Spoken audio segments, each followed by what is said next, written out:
Okay बेटा, 10th class student, आज हम अपना फोर्थ मेथड करते हैं। फोर्थ मेथड हमारा होगा रीजनरेशन मेथड। ठीक है। इससे पहले हमने फिजन मेथड, बर्डिंग मेथड और फ्रेगमेंटेशन मेथड हमने एसेक्सुअल के कर चुके हैं। रीजनरेशन मेथड का मतलब होगा बेटा, देखो, री का मतलब दोबारा, जनरेट का मतलब बनना, दोबारा से बनना। मान लो कि इफ़ एनी ऑर्गेनिज्म, कोई भी ऑर्गेनिज्म है, loss their body part due to some environmental factors like accident, then their lost part generate and complete organism form। ठीक है। जैसे कि हमने, देखो, समझाने के लिए मैं आपको बता देती हूँ। जैसे वाल लिज़ार्ड होती है, वाल लिज़ार्ड की अगर टेल कट हो जाती है तो हम देखते हैं कि वो दोबारा से ग्रो कर ले। इसका मतलब क्या है कि उसके उस ऑर्गन की ये कैपेसिटी है कि अगर वो लॉस्ट हो जाएगा, यानी वाल लिज़ार्ड की ये कैपेसिटी है कि उसका अगर टेल वाला पार्ट अगर लॉस्ट हो जाएगा तो वो दोबारा से ग्रो कर जाएगा। ठीक है। हमारे यहाँ के सिलेबस के अकॉर्डिंग इसमें जो एग्जाम्पल है वो है प्लेनेरिया का।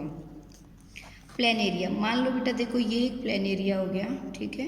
ये एक प्लेनेरिया हो गया। तो ये प्लेनेरिया हो गया, तो मान लो किसी भी रीज़न की वजह से प्लेनेरिया है वो कट हो जाता है, और इसके कट होने की वजह से इसके कितने पीसेस हो गए? 3। इसकी प्लेनेरिया की होल बॉडी, पूरी बॉडी की ये कैपेसिटी होती है कि उसका जो भी पार्ट लॉस्ट हो जाएगा वो दोबारा से रीजनरेट कर जाएगा। अब लॉस्ट होने के बाद इसका एक पार्ट ये बन गया, एक पार्ट ये बन गया, और इसका एक पार्ट ये बन गया। लेकिन हम देखेंगे कुछ टाइम के बाद इसका जो ये नीचे वाला पार्ट लॉस्ट हुआ है वो ग्रो हो जाएगा, इसका जो अपर पार्ट और लोअर पार्ट ग्रो रह गया है वो हो जाएगा, और इसका लोअर पार्ट है तो इसका अपर पार्ट है वो ग्रो हो जाएगा। और इस तरीके से हम देखेंगे कि इसके तीनों पार्ट हैं वो दोबारा से फॉर्म हो गई हैं। मतलब कि जिस पार्ट का जो पोर्शन लॉस्ट हुआ था उसका वही फॉर्म हो जाएगा, और नए 3 प्लेनेरिया फॉर्म हो जाएंगे, यानी new 3 planaria are formed. New 3 planaria are formed. तो इसका जो भी लॉस्ट पार्ट हुआ था वो रीजनरेट हो गया, तो इसलिए हम इसको किस में लेंगे? रीजनरेशन मेथड में। तो ये आपको समझ में आ गया होगा। रीजनरेशन मेथड में वो मेथड होता है जिसके अंदर कोई भी लॉस्ट पार्ट है वो दोबारा से ग्रो कर जाएगा और ऑर्गेनिज्म में वो कंप्लीट फॉर्म हो जाएगा। ठीक है। इसके बाद हम नेक्स्ट मेथड देखते हैं, और हमारा नेक्स्ट मेथड होगा स्पोर फॉर्मेशन। अब इसमें स्पोर फॉर्मेशन में क्या होता है बेटा, देखो, इससे पहले मैं आपको थोड़ी सी चीज़ समझाना चाहूँगी, और आप उसे बिल्कुल ध्यान से समझना। ये चीज़ आपकी बार बार रिपीट होगी और आपके आगे तक भी काम आएगी। मान लो कि जैसे हमने लिया मेल गैमेट, सेक्सुअल रिप्रोडक्शन जब हमने पढ़ा था, सेक्सुअल रिप्रोडक्शन के अंदर हम देखते हैं मेल गैमेट और फीमेल गैमेट दोनों की रिक्वायरमेंट होती है, और दोनों के गैमेट हैं वो पेयर में होते हैं। जैसे कि इसके अंदर भी 2 सेल हैं और इसके अंदर भी 2 सेल होती हैं, और जब भी 2 सेल होती हैं यानी डबल सेल होंगी तो डबल सेल को हम बोलते हैं डिप्लॉयड। डबल को हम क्या बोलेंगे? डिप्लॉयड। ये भी डिप्लॉयड है। लेकिन जब गैमीट फॉर्मेशन होती है तो गैमीट हम किसको बोलते हैं? सिंगल सेल को। अगर ये अलग है, ये अलग है, ये भी अलग हो गया, ये भी अलग हो गया, ये भी अलग हो गया, और ये भी अलग हो गया, इसके ये दोनों अलग हो गई हैं और इसकी ये दोनों अलग हो गई हैं, तो इसके अलग अलग ये भी गैमीट है, ये भी गैमीट है, ये भी गैमीट है, ये भी गैमीट है, क्योंकि जो भी सिंगल सेल होगी, सिंगल सेल, ठीक है, सिंगल सेल को हम बोलते हैं हैप्लॉइड, और हैप्लॉइड को ही हम बोलते हैं गैमीट्स। ठीक है। हैप्लॉइड सेल को हम क्या बोलते हैं? गैमीट्स।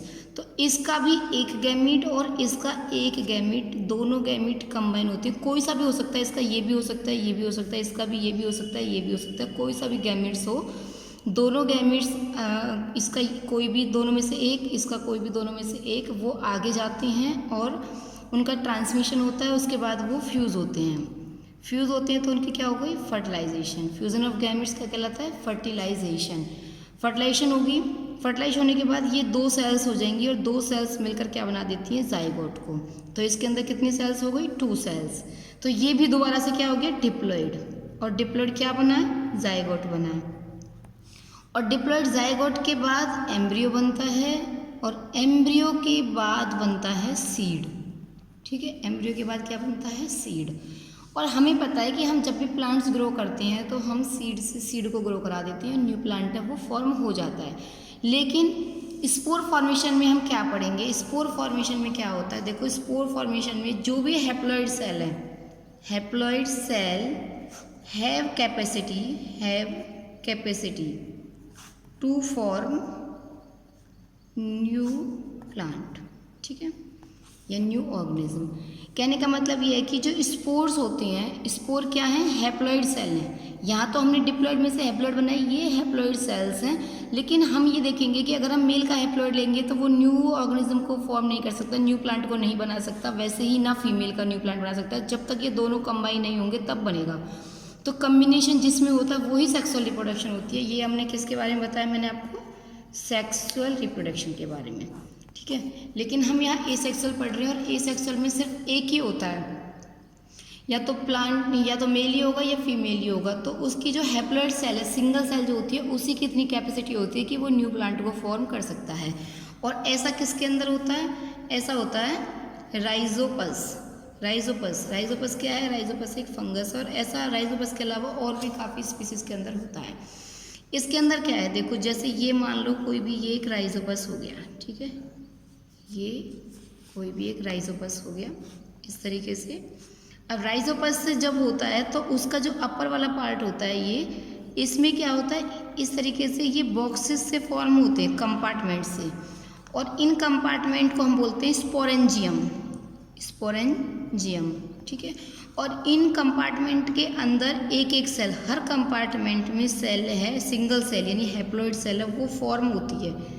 अब यहाँ पे जो फॉर्म सेल हो रही है वो गैमीट नहीं है, क्योंकि गैमीट्स का तो फ्यूज़न होता है जो हमने यहाँ पढ़ा। इसमें इसका फ्यूज़न नहीं होता है। इसका फ्यूज़न नहीं होता तो क्या होगा? क्योंकि मैंने अभी आपको बताया इसकी डेफिनेशन में कि इसकी जो हैप्लॉइड सेल होती है उसी की कैपेसिटी होती है कि वो न्यू प्लांट को फॉर्म कर सकता है। तो they have no need to fuse other gametes with other gametes. So individual spore can form new plant, single spore can form new plant.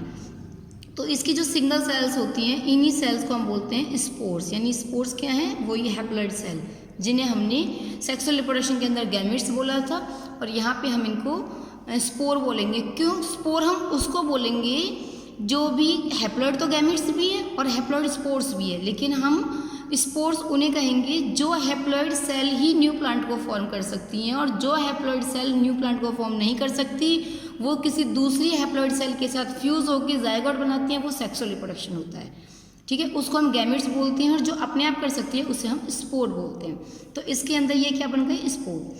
फिर क्या होता है? जब ये मैच्योर हो जाता है तो इसकी जो ये आउटर कवरिंग है, ये आउटर कवरिंग है वो ब्रेक हो जाती है। ब्रेक, आउटर कवरिंग क्या हो जाएगी? आउटर कवरिंग ब्रेक हो जाएगी।